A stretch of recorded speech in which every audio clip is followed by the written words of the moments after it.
Welcome to the AFR Saints channel, where we provide you daily content on your favorite team, the New Orleans Saints. Do us a favor and hit that subscribe button. Be sure to leave your comments below and smash that like button. Who dat? Who dat, y'all? It is Saints game day, and what a day it is and should be in and around New Orleans. Drew Brees earlier today formally inducted into the New Orleans Saints Hall of Fame. It was Jimmy Graham who introduced Drew Brees. Sean Payton actually made his way over from the Broncos hotel to the induction. Said later, of course, how could we not be there? So some good vibes there. Remember the great times in the history of this organization, the greatest of times in the history of this organization, with Payton and Brees both on hand for Saints and Broncos tonight, although it's going to have a decidedly different feel. As we well know, the Saints are 2-4. The Broncos are 3-3, two rookie quarterbacks. I mean, if I were to tell you that the New Orleans Saints had just, knocked you out, you went unconscious, you came back, out of a coma, and you woke up, you said, hey, who's the, from training camp to now, said, who's starting for the Saints tonight against the Broncos? And I said, yeah, well, they're going to go Taliesin Fuanga, probably a little bit of Nick Saldiveri, Connor McGovern. Don't worry about him. Probably, you're looking at Landon Young at right guard and Trevor Penning sort of right tackle. They're going to give Spencer Rattler the go at quarterback. And your starting receivers are going to be Bub Means, Cedric Wilson, and Mason Tipton. But they're going to get some run out of Kamara and Foster Moreau tonight. And you're going to say to me, oh, you mean it's preseason game number 3? No, actually, no, it's not. It's week 7 in the NFL. But the Saints are running a preseason offense out there, unfortunately, against one of the best defenses in the NFL. The flip side, which is also true, is that Denver is running a rookie quarterback out there against the Saints defense in the Dome in prime time. And with all the things going into this game, you would imagine there will be good energy in the Dome, but that could sour quickly if things go poorly quickly for the home team. Look, bringing Drew Brees back, having Sean Payton there, despite the fact that the team is 2-4, there's going to be a lot of vibes and good vibes and energy in the building. It's just a matter, it's up to the team to sustain that. They got to play well enough to sustain that energy and those good vibes. We'll see if they can. We do have a lot to get to as it pertains to tonight's game, but there's some news that I want to get to as well.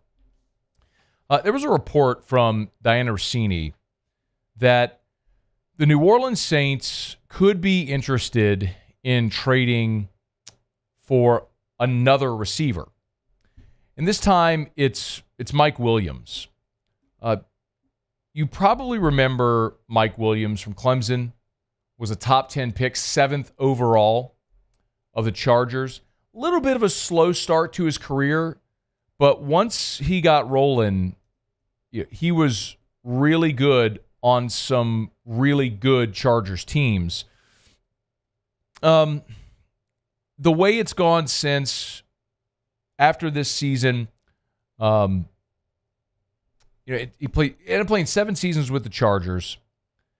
2018 led the team with 10 touchdown receptions.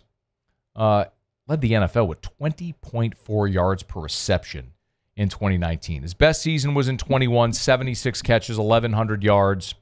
But this year, went to the Jets. Injuries have really limited him.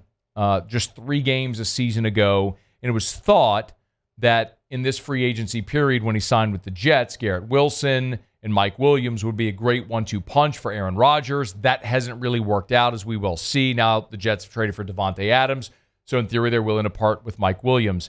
In 6 games with the Jets, just 10 receptions for 145 yards and no touchdowns. So you're talking about a guy in Mike Williams who is 6'4", 220 pounds, who is a former first-round draft pick, top 10 pick, who is 30 years old and who played in just 3 games a year ago. And now to start this season in 6 games, he's been seldom used, even though Aaron Rodgers is there. So I would answer the question about the Saints trading for Mike Williams with 2 different scenarios. And it starts with asking the question of, what are you playing for? if the New Orleans Saints were a contending team right now, if the Saints are 4-2 instead of 2-4, and in the same week Chris Olave gets a concussion and Rashid Shaheed has a meniscus injury that's going to potentially keep him out for a month or longer, and you're thinking, okay, we knew we were thin at receiver, going to get Olave back coming off the concussion, but you got to replace Shaheed in the deep threat ability. In that case, I'd say, okay. I mean, I'd be willing to part with a day 3 draft pick for a guy that can make me better today. Not that dissimilar from what the Saints did a few years back when at the trade deadline, they gave Houston a 7 for Mark Ingram. Remember that? They brought Mark Ingram back. Ingram and Kamara, they had one final run together. Saints were trying to contend. I get it. I'll part with that late round draft capital. Not every 7th round pick is going to be Brock Purdy. Not every 7th round pick is going to make, or Marcus Colson. I was going to make the team.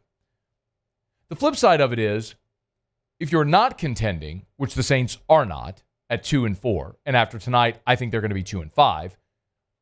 And even if they do win to go to 3-4, do you still think this is a contending team? And if the answer is no, then you're absolutely not giving up any future assets to improve your team this year. Ask yourself this question: are you Mike Williams away from being a contender? And I would flip it and say this is a 30-year-old receiver who had great moments. I mean, just 3 years ago is when he had that season in 2021. 76 catches, 1146 receiving, 9 touchdowns. If that were the guy that you're trading for to a contending team, okay.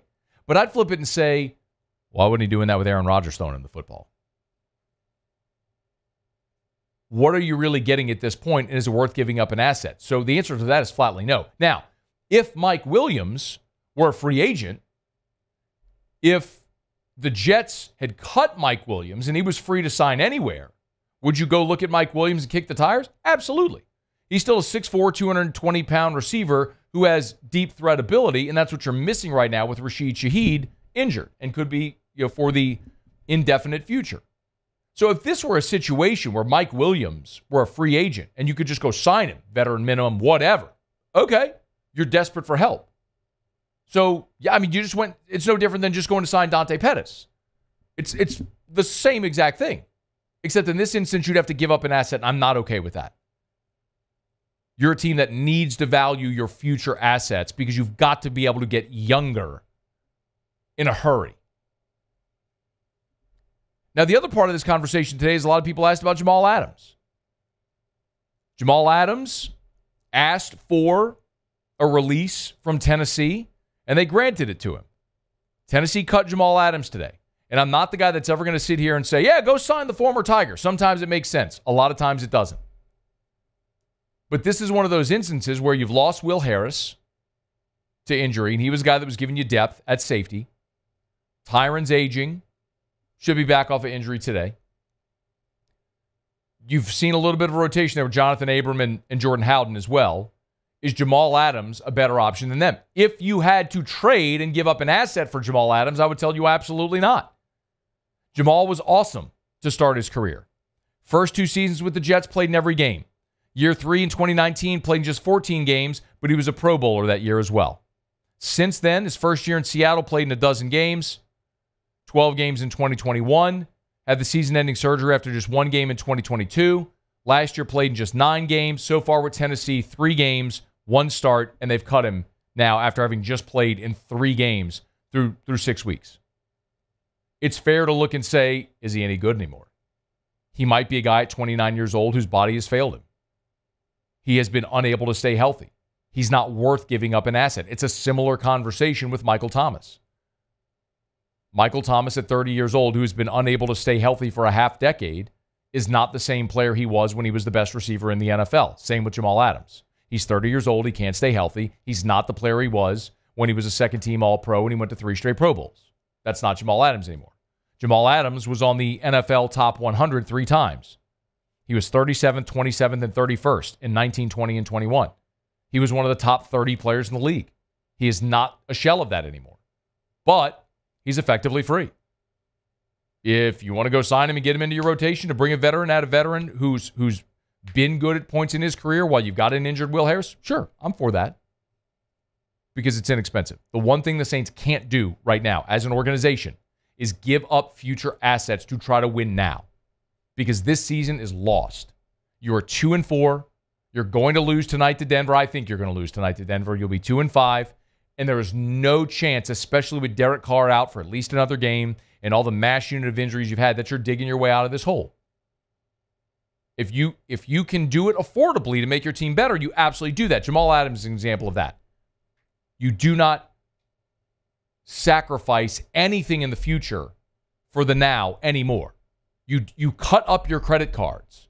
You are massively in debt. I'm not just talking salary cap. This is like a real world situation. If you are in debt, you have to cut up your credit cards and stop spending to start to dig your way out.